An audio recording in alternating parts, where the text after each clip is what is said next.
Hey everyone, welcome back to Gray Areas Artist Spotlight. I am your host, Austin Miller, and today we have London's own James Bohr, better known in dance music circles as Made by Pete. James, thanks for taking some time out of your day for us, man. Pleasure, man. Nice to chat to you. So before we get down to the deep stuff, I gotta know, where did the moniker Made by Pete come from? Because you're James, you're not Pete. Yeah, I get called Pete all the time.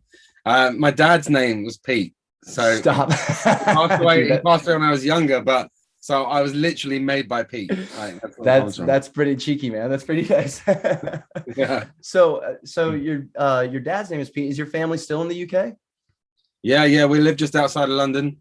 I grew up in the suburbs of London, and we moved a little bit further out so I could have a bit more space to build a studio in the garden. Yeah, dude. So first of all, I'm looking at your studio right now, and I'm kind of showing my Creep card here, but looking at all your socials, dude, your studio is like a producer's wet dream, man. Like, oh my God, you have like the top-notch gear. You got all of the different synths. You got a huge mix board. You got all these different monitors, all these different synths. Like, what kind of got you down this path, down this rabbit hole into like the gear? It just, it's something that I'm interested in. I think it just happens naturally. If you find yourself watching YouTube videos about synthesizers at 1 a.m. on the sofa, on a Thursday night, you're probably a little bit addicted to something there. So it's just, a hobby that turned into something more. And that, I always used software from a young age when I first started making music. And then when I got a bit older and I got a little bit more into it, I started buying hardware, which I love to use. I use both, but the studio, I've been in my mum's kitchen. I've been in basements. I've been in garages with spiders. I've been inside tiny bedrooms. I've had it all. So I've earned my keep, and I've finally managed to build this little place in my back garden with a nice spot to work. It's my church. I come here to pray, and I come here to work. That's awesome, man. What would you say your favorite piece of equipment is, if you can even name a favorite piece of your equipment? Yeah, it's tough, man, because everything has its use, and that's the good thing about equipment. It's finding new uses for them. I don't know. I think I use everything a lot. I'd say my most recent thing I bought is a compressor, but that's not really very exciting. So I'd say the Moog Matriarch.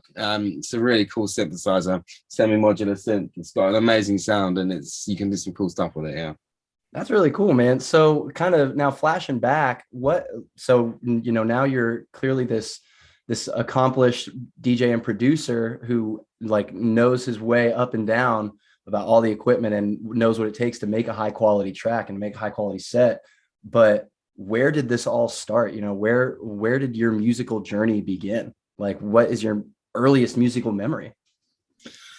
My earliest musical memory is probably wanting to learn to play the saxophone, but being forced to play the clarinet instead at school, which lasted about 3 months because the clarinet was boring. And then I think when I was about 14, I was really into Nirvana and stuff. So I managed to persuade my mum to buy me a drum kit, this beautiful red wine pearl drum kit when I was a kid, about 14. And then I think about 2 years later, when I was 16, I was even more stupid, and I sold it and went off into London and spent like £300 on a Moschino shirt that was too big for me and these awful jeans. So that was my earliest foray into music. And I think it was for as far as the electronic music and DJing is concerned, I think it was trips to Ibiza. We used to go to Ibiza on family holidays when we were young. It's a great family holiday. Yeah. Well, that's the good thing about the island. It's beautiful. There's also obviously the clubbing side of it and the music side to it, but it's also just a beautiful Mediterranean island. So we used to go off into the sticks, and eventually year after year we'd go back, and me and my friend, we would sort of venture out to the clubs, and that's where I got into electronic music and started thinking, hey, I want to start mixing two records together. Dude, that's pretty sick, man. What did you ever make your way into a club with your parents or with your family at all? No, I never went with my mum, but we did go to, I think we started going when we were 14. And I think by the time we got to 16 or 17, we went to, I think it was S Paradise was the first club we went to, and we got there at like 11 o'clock, and there was no one there. Yeah. in the UK when we were going out, kids, like 11 o'clock, and then I think by 1 o'clock the DJ had started playing the same music again, so we thought, oh, it must be over now, and we left. And that's when people were just starting to go in. Yeah. But yeah, we did, and then we went back every year and started going out to the other clubs and experiencing it all. Heck yeah, man. Now, even though you didn't go to the clubs with your family too much in Ibiza, have they ever come to a show of yours? Or did you go to shows of yours? I played at Ministry of Sound in the main room on my 21st birthday, and my mum was there. Nice. She even managed to come into the DJ booth. I don't know how she got in, but she turned to my head and she was standing right next to me. And then I think I looked over the security guard, and he was just like, she came in, she's your mom. That's awesome, man. What did they like? What were your parents' kind of thoughts as you started getting into that dance music side of things? Because for a lot of people, dance music it's this weird kind of niche thing that not everybody really can like sink their teeth into, like what was your family's kind of thoughts as you started getting into that? Did they just think it was kind of weird electronic robot noises, or were they like, oh, what's this groove we got going on here, son? My mom's always been really encouraging, so I think she saw that I had an interest in something, and instead of discouraging me, encouraged me to do it properly. So after a couple of years of DJing, I borrowed some friends' decks. I learned how to DJ, and I put on some parties in my local pubs and things like that, and just sort of cut my teeth. And then I said, I felt like I wanted to do it a bit more. So she was the one who sort of encouraged me to go to college and learn how to make music. Cool. So that was the thing that kind of turned it in from just DJing and hobbying to something that, hey, I can, try and turn this into a career. Yeah. That's awesome, man. Now, how did that, how did your fascination with dance music, how did that evolve from just a fan into becoming like a contributor to the scene? Like, how did you get from fan to actually DJing and actually producing? What did that kind of process look like for you?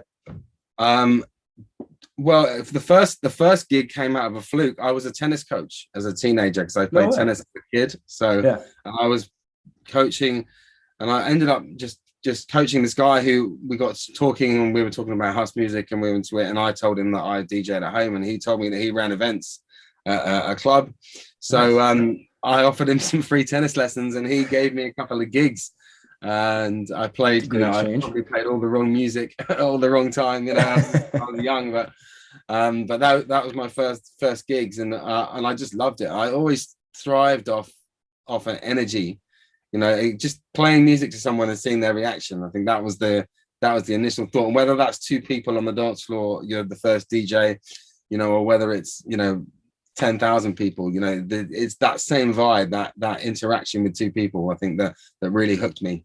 Dude, there are a few things that are more satisfying than putting a song on, and like you said, whether it's just two people on dance floor, or even if someone's riding in your car with you and you put a song on, like, hey, listen to this. Yeah. And seeing their face go like, yeah, the bass face. And there are a few things in life more satisfying than that. I don't know how to describe it. I don't know what it is about it, but that feeling is a beautiful thing. And I think it's what draws a lot of people to dance music, just because it's something that you really do feel dance music inside you a little bit more. There's a, like you're saying, there's an energy to it a little bit. There's something very carnal about it, almost very, what's the word I'm looking for? I think people are something very intrinsic. Yeah, people feel connected on the dance. I remember one of a quite vivid memory actually of being in Pasha and Ibiza, and again, quite young, and where I grew up, going out as a kid, you'd always be worried about getting on the bus, who you're going to bump into again, is there going to be any trouble that night? And when I was in Ibiza, you bump into someone on the dance floor and they turn around and go, oh, sorry, mate, how you doing? Everyone was friendly, lovely. Everyone was really cool. I was like, wow, man, this music's amazing. The people are amazing. I want to do this. Like, this is really where I need to be. And all my friends were off going to the local club, listening to a bit of Cheese, trying to pull a girl maybe. And I was just like, I'm going to Ministry of Sound. I don't care if you want to come in. I go on my own.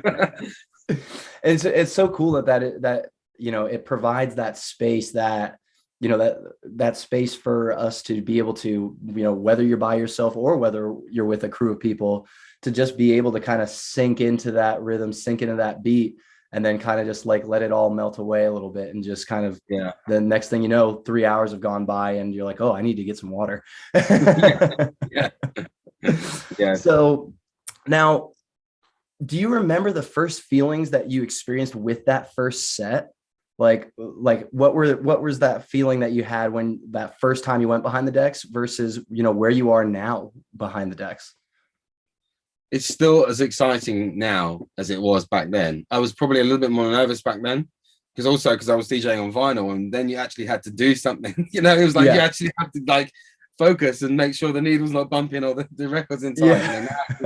It's all very sort of mechanical in that sense. You know, there's obviously Yeah. other aspects of DJing. It's not just about beat matching, but yeah, I think being on the decks, I was just excited, man. I mean, I remember preparing. Because I had some really old turntables, like these belt drive turntables that you really had to give a good push to start. And I practiced my set on that. And then I got to the club and there were these beautiful Technics 1210s. And I was like, you know, I wanted my rubbish crap ones back because I know how those ones were. I don't know how these ones work. It took me a while to get into the flow of things, but eventually, you know, I did. And then I just remember enjoying it and having a great time. That's awesome, man. Now, how soon after you started DJing did you start producing too? Yeah, it would have been about 3 years, I think. So 16 started DJing, 19 I went to college to do music production.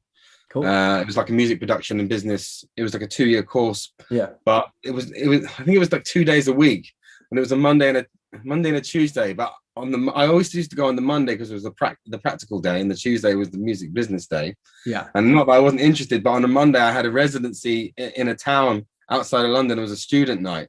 Okay. And I used to play every Monday. And so Tuesdays were always a write-off. So I missed most of the Tuesdays. Yeah. I had to catch up on that. But the course was, it was good. I mean, at that time, I wasn't really that serious. I was just like, hey, you know, let's do it. You know, let's try it out.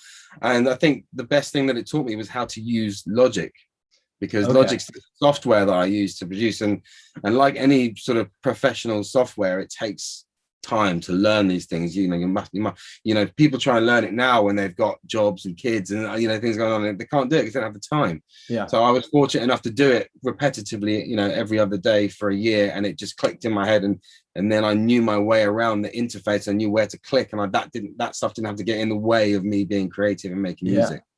Yeah, I think that, and being comfortable and being familiar with your interface, whatever it is you use, whether it's Logic, whether it's Ableton or one of the others, that I've noticed is like the biggest, not barrier to entry, but almost the biggest hurdle for like up and coming people to really try and make over, because the capabilities of those softwares are astounding. They are near bottomless what you can do with them if you really know what you're doing.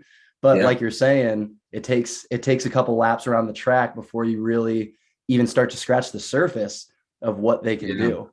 Yeah. And just familiarizing with yourself and just remembering stuff. I mean, you know, that's the thing. But the thing is, they're deep. I mean, I've been using Logic for 15 years. There's things in there that I don't know. The thing is you don't need to know everything. You need to know what your workflow is. And every now and then something new will pop up. You'll be like, okay, that's really cool. And then you'll see someone else doing something. You're like, well, I do it a different way, and I do this. And you know, so I think it's just about the repetitiveness of doing it again and again and again. Where do I click for this? Where do I click for this? If you do it once, twice, 3 times a week, your brain will remember. If you do it once, twice, 3 times a month, every time you come back to it, you've got to relearn what you learned the last time. Yeah. Now you're talking about, you know, being able to really get it down with that year of just doing it every other day. Now, when you graduated that program, did you start getting right into like music as your profession, or did you have to like kind of work any side gigs to get to that point where you could sustain yourself? Oh yeah. I mean, I've always had a side gig. I mean, music, there's no guarantees in music, you know. Especially with like sometimes COVID. sometimes you can get lucky. you can meet the right person. You know, you can be, if you're talented and you get in the right with the right crew at the right time, you know, you can go like that. I don't think it never really happened for me like that. I had to work very hard. You know, I was here and here and here and here. So Yeah. I always had something else that I was doing, be it tennis coaching or other things. I work as a digital designer now as well. So Cool. another way to earn money. I think it's really important to have that. You know, there's nothing more uninspiring than being broke. Yeah. Some people may disagree. I don't know, but for me, I and also if you're relying on the money in the early stages, you're probably going to end up making wrong decisions with your music. You know, Yeah. especially Yeah. taking the wrong remix or the wrong gigs and stuff. You know, if you need that 300 quid to pay your gas bill, you're not going to turn down that thing. Yeah. But Yeah. you know, that's not always the best way to go when you're trying to create a brand and a sound and a vibe. You want to be free of any sort of limitations or needs financially and just go with the flow. Yeah, because that when you are free of those restrictions and you can really dig into what your sound is and really cultivate your sound, that seems to make the most unique sounds. Like people don't fall into the, okay, well, what is hitting right now, what's getting the most streams right now, and falling into that trap. And when they do that, then they never take that time to cultivate their sound. But the people that do take that time to build their brand, build their sound, also tend to I tend to see that they have the most loyal followings too, though, because people can identify with that sound, like we were talking about earlier, like in that like oddly intrinsic way. So props Yeah. to you for like taking the time to like be like to establish your sound. Yeah. No, it's definitely the way forward. And I probably thought I'd established it when I was 22, but I hadn't. You know, I was still searching around for samples and stuff. And I think now I'm certainly creating sounds myself more because I've just got the freedom to do it, and maybe access to the stuff that I didn't have before as well. Yeah. Now with that sound, like, so, listening through your library, man, you have this plethora of these kind of really cool spaced out deep house with a little bit with a sprinkle of like some tech in there occasionally. And it's landed you on some of these really established labels like Crosstown Rebels, Radiant, Mad Tech Records. And you're also regularly getting rinsed by other artists like Hot Since 82 and Damian Lazarus and Kolsch, just to name a few. But where do you find the inspiration for that sound has stemmed from? What is it that draws you to these deep, melodic, sometimes like tribal sounds?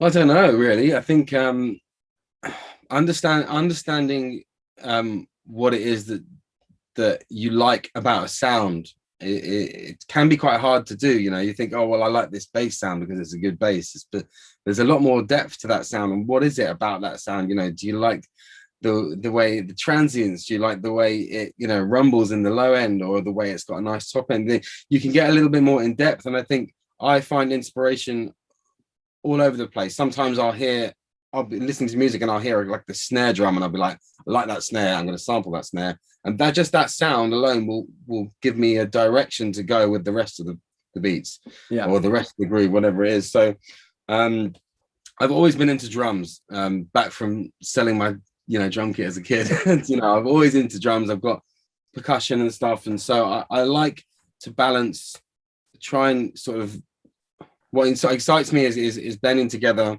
organic acoustic material with electronic stuff as well, and trying to get that balance of kind of like, it's not too hard and it's not too aggressive, but at the same time it's not too somber and it's not too mellow, so you can jam out to it in a club, but you could also just about listen to it on your headphones, and trying to find that balance of interesting sounds and melody and groove.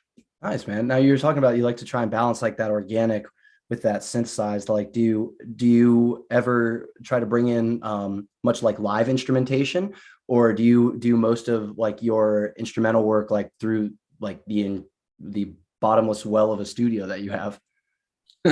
Yeah, I love working with all types of anyone who's got a talent that I don't have.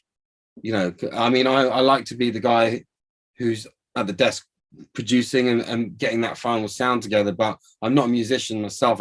I can can play basic things, but I'm not a musician. So anyone who like a vocalist or anyone who can play different instruments, it's great to get them in the studio, because they often tend to have the skills that I don't have, and I tend to have the skills that they don't have, and we work really well together. So I've got a new track coming out with Savage and She, a new EP coming out soon, and that's basically, they just came over to the studio for a day, and Chris was playing some really cool percussion. Sheena's amazing on vocals. We just recorded loads of stuff for 2 days. We didn't really make a track, and then I've had like 3 months where I had these sounds, and I ended up just putting them all together and eventually made some music out of it. But it's nice to work with musicians and vocalists for sure. Nice, man. Now, when is that? Can you tell us when that EP is coming out? What the name of the EP is going to be? Yeah. It's going to be on the 3rd of February. It's called Wars of Zion, and it's myself and Savage and She, Tulum-based acts, and it's coming on Crosstown Rebels. Nice, man. Cool. Yeah, I love that you enjoy taking on that role of like the purveyor of talents, like this person who provides the space for other creatives to be able to express themselves in tandem with yourself. That's a cool talent that that I think probably has come with those years that, like you were saying, those years of like trying to find your sound and find what you were looking for. I imagine it's probably also built just an appreciation within yourself for other people's talents as well, and seeing like the incredible final product that can be brought out. Yeah, absolutely. You can't do everything yourself, and I think that traditionally the role of the producer is to get the best out of the artist. We just happen to be the artist as well as the producer and the engineer, so you got to find a way to work, and don't limit yourself to just the things that you can do. Why not experiment and bring in other people? I often tend to end up with things that I would never have come up with myself, which is great, because you've just found something new there. Yeah, and maybe you make a friend as well. Yeah. Now, have you ever gone into a project, bringing in a couple of artists, or bringing in a couple of like a couple of other artists? Have you ever gone into the project with an idea in your head, and then once they get there and you guys kind of start meshing and kind of start feeling it out with each other, that idea takes a total shift? Yeah, man. Once me and my friend, we were gonna make like a house remix of a hip hop track, and we sampled the KRS-One snare. Yeah. And then it ended up being a deep melodic track that had that snare in, like nothing else, and it just went a completely different direction. That happens all the time, and it's always good to let it flow, man. Most of the time that I try and come in the studio and try and make something that I've heard that I want to make, never really works, man. Sometimes I'll be there for 8 hours building all these ideas, and I'll end up deleting everything, and I'll just be left with a kick and a snare like that after 8 hours work, and you'll be like, this is a complete waste of time. Nothing's happened at all, because I've been trying to do something and it just hasn't worked. The best stuff comes from the happy accidents and the things where you've just found something and you let it go, and just carry on with it, and it takes you off in a journey. And sometimes you'll use it, sometimes you won't. Some things will sit on my hard drive for 2 years, just an idea that sat there, and I'll have something will pop up and I go, oh, that sound that I put in that track 2 years ago would work wicked on this, man. So you end up sort of sampling yourself, which is wicked. It's really cool. Do you how often do you actually remember those tracks that sit on your hard drive for 2 years? Like, I feel like they're stored, man. Yeah. They're stored in the hard drive. They're there somewhere. I can't remember anything else. I forget lots of other things, but when it comes to that kind of stuff, I think it's the DJ's brain, like trying to pick out a track for something you haven't heard for 5 years or something. You just remember. Maybe it's because you made it. I don't know. It's like it's just ingrained in there. Yeah, probably. Well, and it's funny you say that. Like it. Maybe it is because you made it. Maybe like because you made it, it came from you. It's a part of you. Yeah. It's made by James. Yeah, there we go. That's right. Heck yeah, man. Well, hey, so James, you've been around for like quite a bit now, and you really started to establish yourself, and like really, you're starting to take off a little bit, man. Is there what do you have coming up kind of that you're really excited for, or what do you have kind of coming up in, like, whether it's a performance, whether it's an EP, or even if it's just something within yourself as an artist, like that you are really excited for in the coming future? I've got loads of stuff that I'm really excited about. I'm supposed to be traveling to Tunisia in a couple of days to play on New Year's Eve with Nice. my friend Emmanuel Sati. Yeah. I've been doing some work with Emmanuel. He came to my studio here. We did a couple of records, a couple of tracks together, and then I went to his studio in Berlin and we did some work together. So we're both playing on this show. Fingers crossed I get my COVID all clear Yeah. pass later today, and I'll be able to travel. And then in January, I'm going to Tulum for a week. I'm going to go and spend some time with Savage and She. We're going to record a music video for the music track we've done. And we're going to play a couple of gigs. I'm going to play Set Underground in the jungle in Tulum, which I'm going to obviously looking forward to. And then the EP comes out on Crosstown Rebels in February. So that's my sort of start of the year. And then I've got another record coming out with a friend of mine called Zoe Keepri, amazing vocalist, really, really cool. And we did this track two years ago, but because of COVID and other things, it just never came out. So that's part of a 3-track EP which is coming out, and I'm really happy with that track as well. So lots of exciting music coming up. Yeah, dude, that's a very healthy start to the year. Dang. When did you start being able to, go international? When did you start making these connections that took you to the other side of the world to do some of this work, man? That's really cool. Like, your first releases out on Spotify were only out like in 2015. That was like the earliest date that you had. And so like that's a quick turnaround, man. That's people, there are people who dig for a decade plus to try and get to that point. You're really starting to take off. Like, when did that kind of start to settle in? Like, dang, like what I'm doing is working right now. What I'm doing, like I'm on the right path. Yeah, I think again, for me, it's happened slowly and gradually. Some artists, they hit the ground running, they take the right. You say it's happened quickly. I've been producing and releasing music as made by Pete since then, but I was releasing music under various other names right from the age of 19, 20. In fact, my first ever release was called Sweaty Underpants. That's what it's called. And it's on, you can see it on, you can find it on YouTube under my name, James Edwards, and it sounds really bad, man. It's got like 4 different bass lines and none of them are any good. It's just, but that's the evolution, man. We start off and so yeah, I've been making music, and every 6 months, maybe even every 3 months, I get better. Like I've just spent today and yesterday, finishing off some mixes and doing some masters for 3 tracks that I've just finished that I want to try out in Tunisia.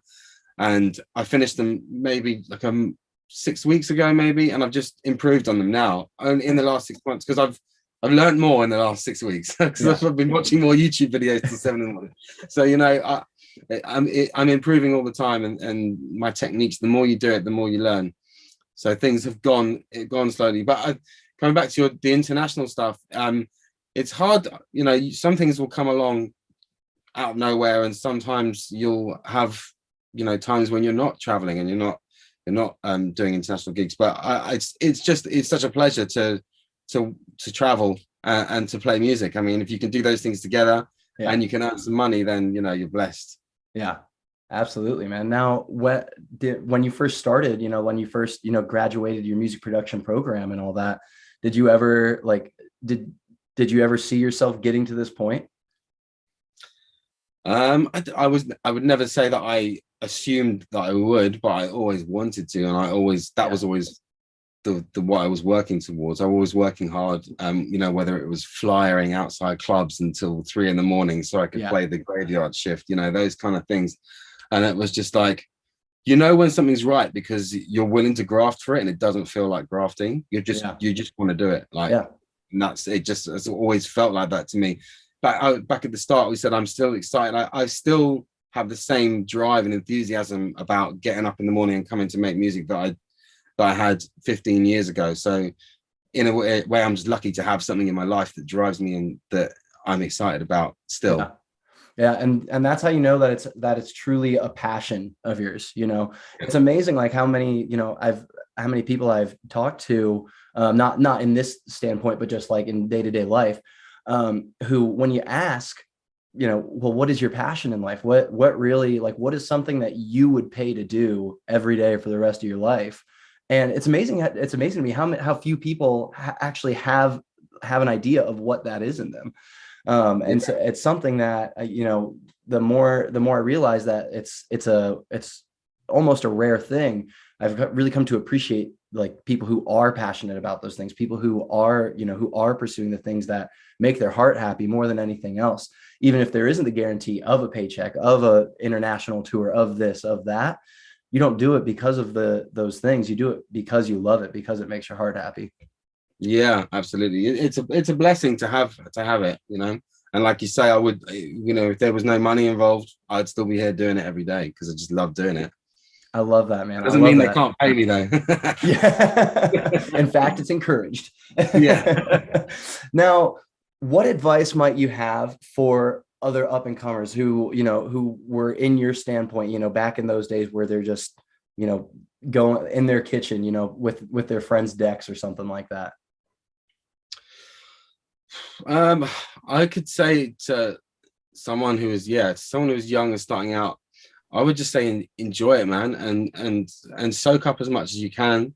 Don't be afraid to learn. Don't be afraid to make mistakes, but also, try and focus on where you want to be. The sooner you can have a stronger focal point of where you want to be and where you want to go, then you can start looking into the kind of brands you want to be associated with and the kind of events you would want to play, and you can start going to those events and meeting the people who run it. That's how I got gigs when I was in my 20s. I would go to the events and meet people, and that's how you do it, because you build a rapport with someone, you build a relationship with someone, and eventually you get your chance. So yeah, make the effort to go and meet people and still be face to face. I think that's the thing. It's so easy now to just be on email or on Facebook and just do that, but it doesn't. I would say it wouldn't get you noticed. Yeah. So building those relationships is a huge thing. Relationship building in and of itself is a invaluable skill, I found. Yeah. I mean, in any walk of life, works within anything, including music. It's really important. And hone your skills, man, for sure. Just really hone your skills. Practice. Learn, research. Find out where you can learn more. Try new things. It's all about, like I said, you'll work it out. If it's something that you love, you won't really need encouragement because you'll be encouraging yourself.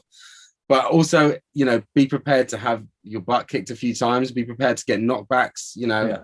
I get knockbacks all the time, man. I finish a record and I'll think, yeah, this is wicked, and I'll send it to a couple of labels and I'll go, nah.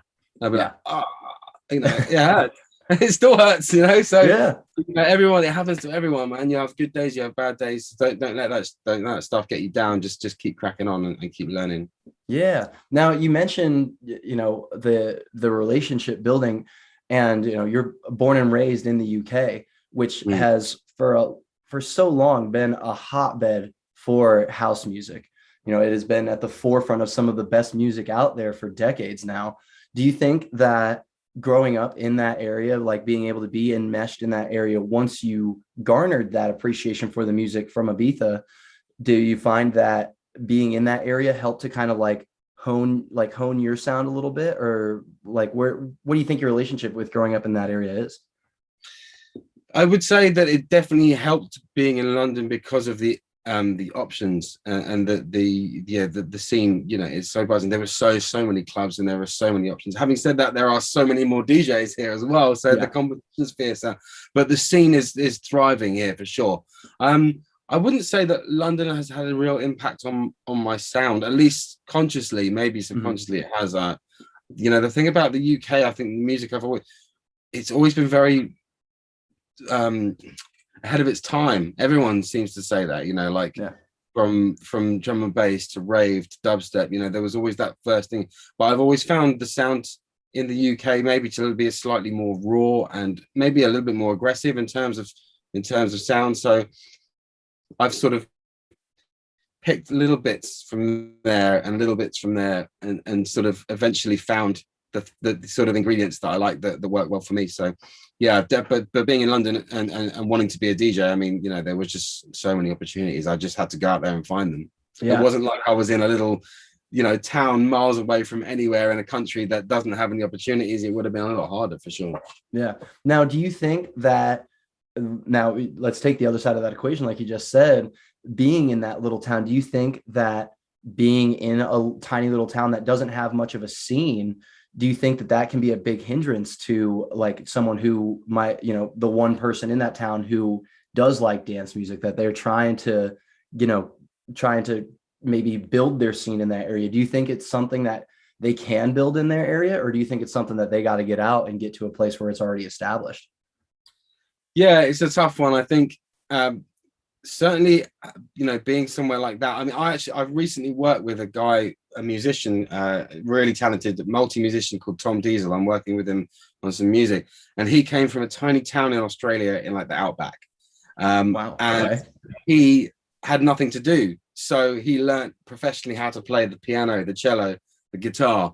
And he's now a super talented, and he's moved to London now, and he's like got this amazing live show that he does on Ableton with all of these live instruments, live looping. So, wherever you're from, there's still an opportunity there to learn and hone your skills. But for sure, I mean, if you want to play techno and there's no techno clubs in your town, you're gonna have to go to another town. Yeah. Unless you want to do live streams on Twitch, then there's a good but that's a good point, man. That's a good point. With COVID and all that, those live streams have become a big thing. How did you handle COVID in that time? How did that change kind of whatever direction you might have been going in before COVID? COVID was weird, man, because obviously it was hard for people, and people lost their lives, and it was tragic for many people. For me, it was actually great because it gave me the one, I'd say, commodity which is the hardest to find, which is time. Like it just basically locked me away in my studio for a year, and it gave me I'm not really quick when it comes to making music. I like to start something and let it fester for a while. It takes me 3 weeks to realize how crap it is before I delete something and then put something else in that makes it better. So when it comes to finishing tracks and having them ready, then you take into account that it's going to be 6 months before it gets released once it's signed, because of the, so trying to keep a steady release schedule was hard. So the COVID thing helped me a lot because it just gave me that time to sit in the studio. I didn't do any live DJ. I didn't do any DJ streams at all, actually. And I think that just comes down to the fact that, I don't know, I need to feed off a crowd when I'm DJing. I mean, I used to DJ at home all the time when I had records. I don't have turntables anymore. I haven't got any much drive to stick a USB stick in and sort of, I don't know. It just didn't really, I just didn't want to do it. I guess now that I'm producing and I'm in the studio, every time I start DJing, all I want to do is start making music. So I think that's what I'll do. That's really cool, man. Because that's interesting because, more often than not, like people shy away from like the production aspect of it because it's, at the end of the day, it's a challenge. Like like we were talking about, trying to get down into the nitty gritty of your software and then really trying to like fine tune all the little tweaks on your hardware as well, and getting everything to match up, and then getting the idea out of your head through the speakers, through all of that, man, that's a challenge. And that's something that a lot of people shy away from. And so that typically tends to push them more towards, well, let me take this great music that's already been made and I'll just play it out that way. And so that's really cool to hear that, that you're on the other side of that, where you'd rather be the producer behind that. And that's pretty cool, man. I think that's, again, a testament to like your knowledge of your software, of your hardware, and like and your passion behind your equipment. Yeah, no, I do love it, but I think DJing is a talent as well. I think there's the equipment can do it for you now as far as beat matching, but there's so much other things you can do. You look at people like Jaguar Skills or Richie Horton, the way they will blend 5 or 6 tracks together, and they're carving out frequencies of different tracks to make a new track. So there's so many different ways of approaching DJing, and you can be just as creative and just as imaginative as maybe I am here in the studio with your DJ sets, you know. So that it's all about pushing the envelope and not just going, you know, doing what everyone else is doing or doing taking the easy route. But I love DJing. I was a DJ way before I was a producer, and you know, I wasn't really a serious producer throughout my whole 20s. I just went out partying and I made a couple of tracks every now and then throughout my 20s. It was only really when I got to a little bit older and I was going out partying a little bit less, and then I started to read up a bit more and get a bit more into this side of things. So yeah, I mean, the DJing is still a huge passion for me, and I love it. I just need a crowd to vibe off. Yeah, I totally understand that, man. Well, you know, James, I got one more thing for you. All right, we got a speed round next. All right, so I'm just going to list off like a bunch of questions here, and as I list off each one, they're going to be it's going to be pretty like easy answers. It's not going to make you think too much. A couple might make you think a little bit, but I'm just going to list them off, and you just rapid fire these answers off. All right. Okay. All right, here we go. Let's have some fun. All right, house or techno? House. House. All right. Digital or analog? Analog. All right. Favorite piece of equipment? And oh wait, I already asked you that. Never mind. We're gonna scratch that one. We can't say the favorite piece of equipment. All right. Festival or rave? Rave. Rave. All right. Club or warehouse? Warehouse. All right. Dream collaboration? Stevie Nicks. Whoa, that would be sick. I was not expecting to hear that name come out of your mouth, but I love that. That's a good one. All right, we got to make that happen. I'm going to try and push that a little bit. All right, I'll leave that one with you, okay? We're gonna cut that out of this interview, and we're gonna plaster that all over our socials, and we're gonna tag the heck out of Stevie Nicks. Get her to your studio, man. Come on. All right, dream performance spot. Esvedra. Where's that? It's in Ibiza. Okay. It's beautiful. It's an island, sticks out the sea, and it's a magnetic point of the earth, so planes don't fly over it. Esvedra, if you Google it, you'll see. You will have seen pictures of it. It's very famous. There's lots of CD covers, and people are all there. But it's it's something. It just reminds me of being young, and it reminds me of being happy. So that would be a good place to play. That'd be a really cool nostalgic spot.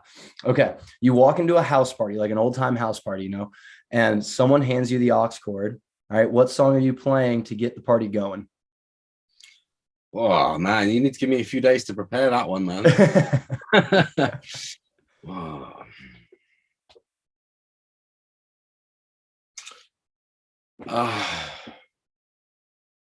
Candy Stanton, Young Hearts Run Free.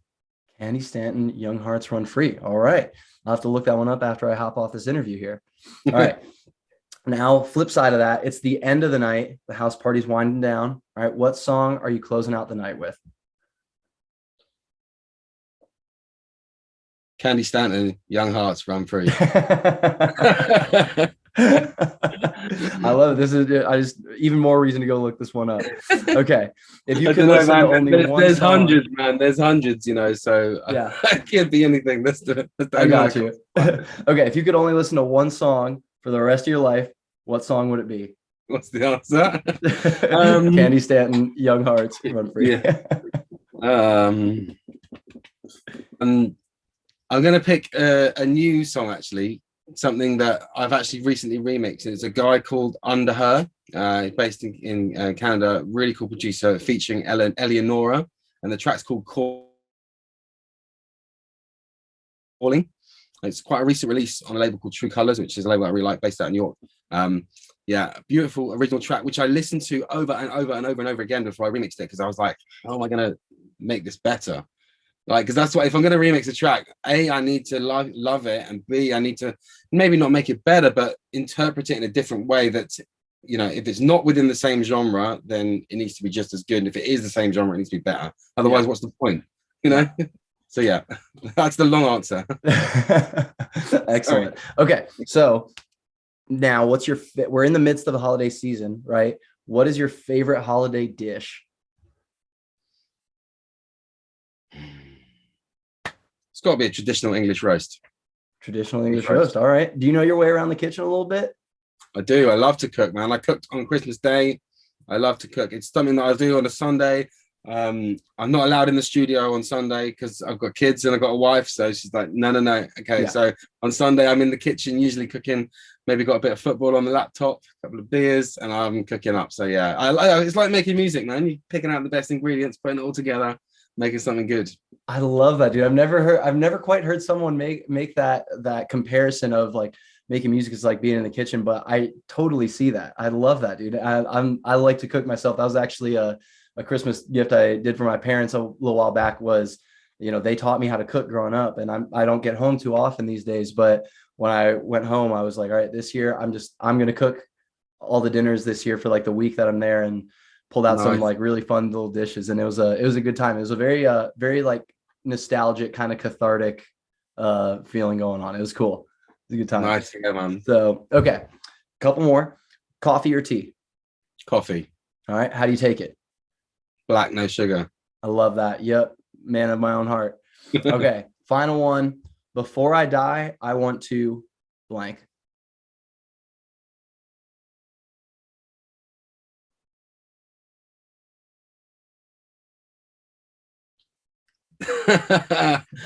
Maybe I've done everything that I want to do, or I'm doing everything that I want to do. Before I die, I want to. There's nothing that I really want that I'm not doing or that I don't have at the moment. That's awesome, man. That's a cool place to be. That's a really cool it's place nice. to be. It's nice. I'm not rich, by the way, either. Like I'm not like so like nothing monetary or anything. I'm just I'm living life the way I want to live life, which is nice. Dude, that's a really cool place to be. I think a lot of people listening to that would would really like to be in that place if they aren't already. I think that's something that a lot of people strive to be in. So, props to you, man. Claps to you for being there. And I think pursuing the things that make your heart happy is the biggest first step to getting to that place. Yeah, absolutely. Yeah. Well, James, that's all we got for you, man. I can't thank you enough for this awesome conversation. This was fun, man. Yeah, it was great to chat to you, Austin, man. Hey, so we look forward to seeing your releases coming up. Good luck with the start of this very healthy start of 2022. And will you be putting up any of the recordings of the sets that you're going to be playing out? Yeah, I'm gonna go. I think I'm gonna record the set. I've got my I ordered a new recorder because my recorder broke. So I'm hoping it's gonna come tomorrow. I ordered it enough time, but the post is so bad over Christmas. So fingers crossed it will be recorded, but there'll be some video footage as well. Yeah, and I'm definitely going to be recording the one in Tulum as well. Awesome. Well, James, you have a fantastic rest of your day. I'm Austin Miller. This is James Edwards, aka Made by Pete. Thank you very much. This has been Gray Area's Artist Spotlight. Have a great day, James. Thanks, Austin.